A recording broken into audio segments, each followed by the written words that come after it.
We poured these counters upside down, and we intentionally used a very dry mix. Firstly, because it makes the counters much stronger, but secondly, it actually makes lots of tiny voids. We didn't attempt to shake those voids out like many people I've seen who do this process. We left the voids in, and then we went back with different coloured slurries after the concrete had cured, a black and a brown, and we slopped that slurry on and we kind of smeared it around, and we got lots of variation in the mixes. And we sanded the tops with a diamond grinder. You get lots of variation in the coloration, and we really like that look. These counters are very heavy, but you know, anything you use for a countertop is usually pretty heavy, so it's not really a disadvantage. These are 1 7/8 inch thick. In the middle, they go down to about 1 1/4 inch, and that's just primarily to reduce the weight. It's nothing to do with strength or the cost of materials. It's just so it makes it easier to get these things in here. So we used a color enhancer seal for these counters. I'll put a link in the description to the one we used.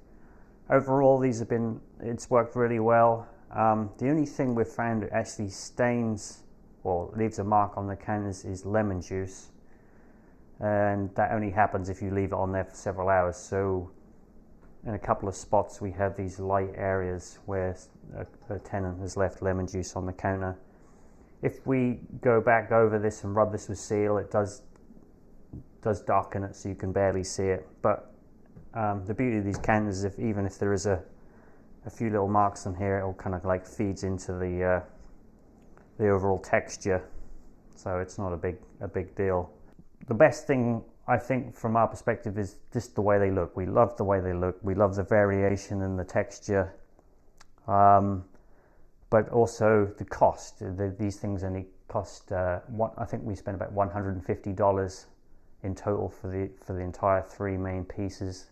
The reason I went with a different type of countertop here was just because of the height difference in the counters. I originally was going to put concrete here, the same as these, but when we got the washer dryer delivered, I realized how huge they were. I thought they would actually fit under the counter. In England, our washers and dryers are much smaller, and they fit under a counter because many people have their washer and dryer in a kitchen like we do here. But because of the height difference, I decided rather than just try to make this look more like this, I would just make it completely different and celebrate the difference. So we got this bowling alley, and then I decided I would do the legs, the structure completely different. So I used 3 newel posts for the structure of this counter, and I had some old spindles in my shed which matched the same color, so I used them just to make this kind of end wall here, just so you couldn't see the side of the washing machine.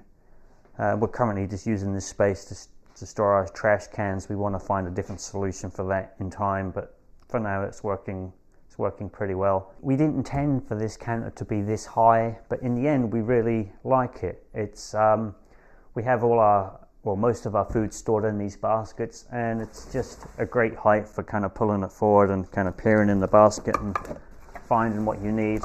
But also it's just a really good height for folding laundry. This is the tumble dryer, and we can just fold the laundry straight on here and get out of the kitchen. Now, we actually really like having the washer and dryer in the kitchen, because we've found when we've had a separate laundry room in the past, that room just becomes full of laundry. Whereas here, once the laundry is dry, you fold it here, and because we don't want it kicking around in the kitchen, we take it away and store it where it should be. Well, this house is primarily an Airbnb, and we decided that we weren't going to have kitchen cabinets. We wanted everything on display. You know, most people who stay here are only staying for a week at the most, and we figured they didn't want to spend their time hunting for things in kitchen cabinets. So, you know, most people don't really bring that much food. They're often eating out. So the stuff they do bring, they can store in these baskets.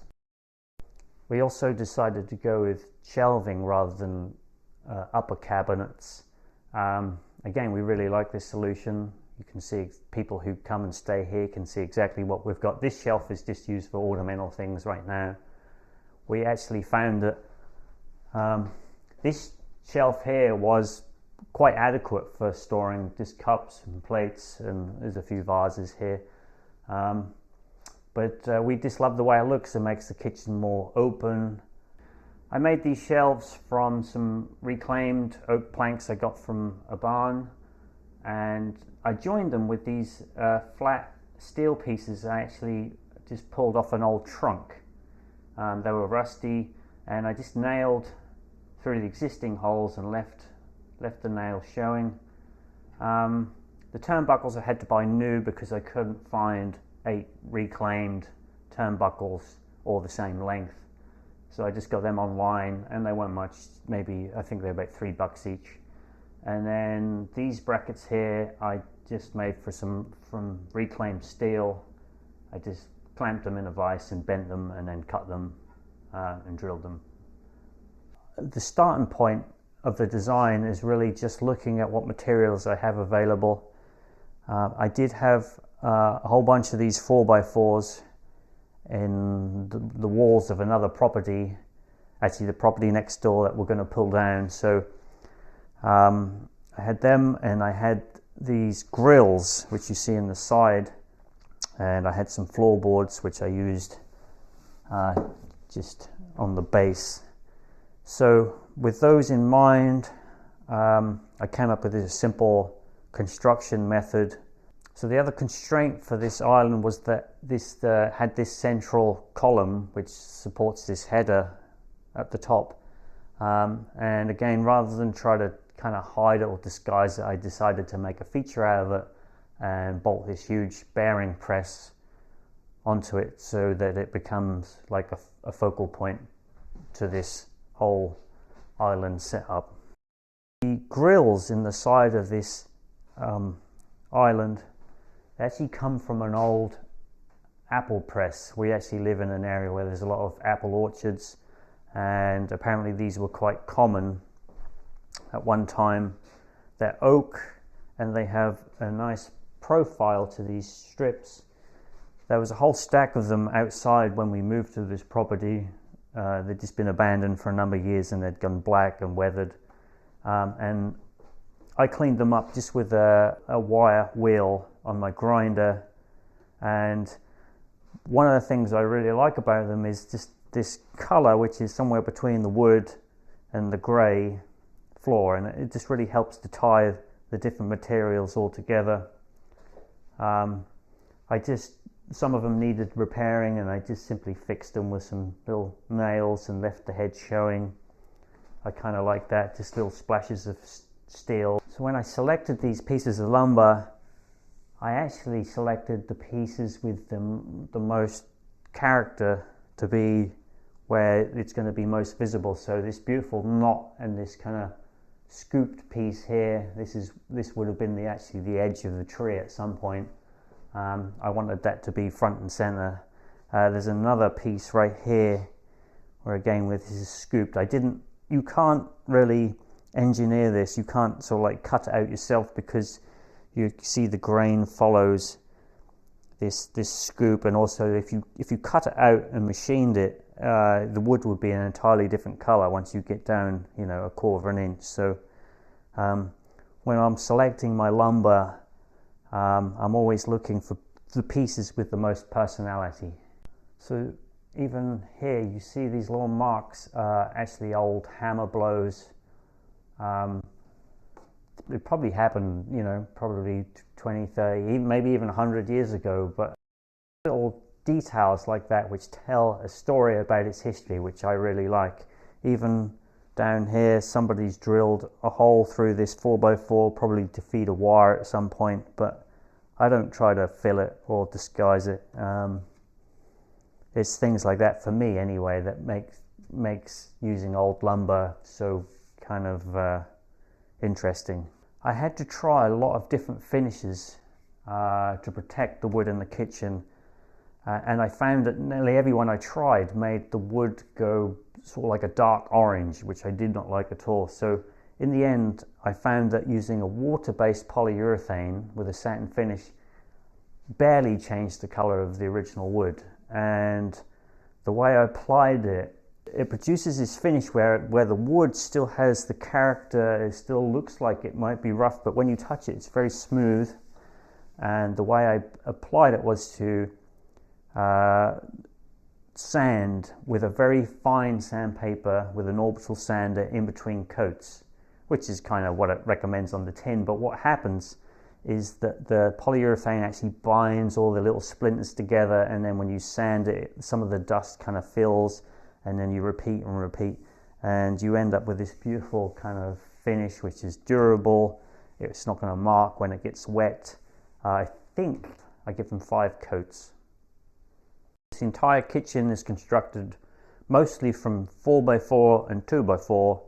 All of it was structural wood, studs from inside of walls in another property we own.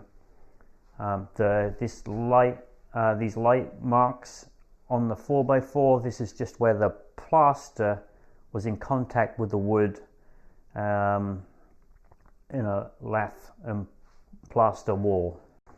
So this dining table is made from 2 sewing machine bases and some heavy oak planks salvaged from a local barn. The bases don't match. I did actually have 2 matching bases, but I like to mix them up. Kind of like the chairs, none of the chairs match. These are all picked up off the side of the road. So this chair was picked up off my neighbour's burn pile. It had been outside for a number of years and it was black. I cleaned it up, and the fact that it was black one time is now kind of cool because it picks up all the little details in the grooves. I widened this doorway just so that these 2 rooms are more connected, and I just trimmed it with this old weatherboard. I got a big stack of this from a friend's yard. It's not old wood, but it's been left out exposed to the elements for a number of years, and it was kind of pretty blackened and kind of moldy in places. So I planed it, but just only enough so that I didn't get back to clean wood. It still kept the kind of weathered colored wood look. So, and this old bundt cake tin I got from a friend, and I just put this little brass doorknob in the middle. Just I don't know, I just like the way it looks. So this door, we got this off Facebook Marketplace. It's a beautiful old oak solid door. It's heavy, and I think we only paid $150 for this. It's just a simple coat rack. I found these hooks in the basement downstairs.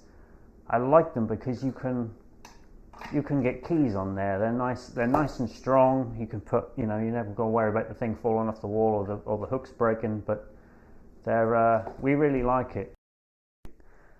I added these French doors just to bring more light into the kitchen.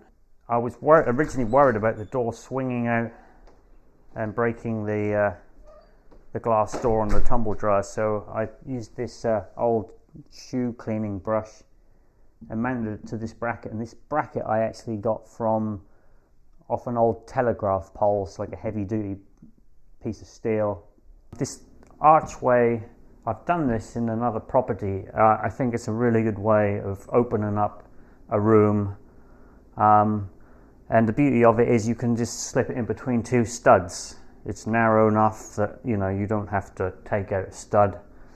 I've just dressed the sides here with some lath, and these corner details are it's old hot air duct. I pulled out all the hot air ducts in this house, and rather than throw it away, I just flattened them out, and I used that material to cover holes and to kind of cover joins and so forth, and it's thin enough that you can just nail straight through it. But I just give it a little wax just to stop it rusting even more.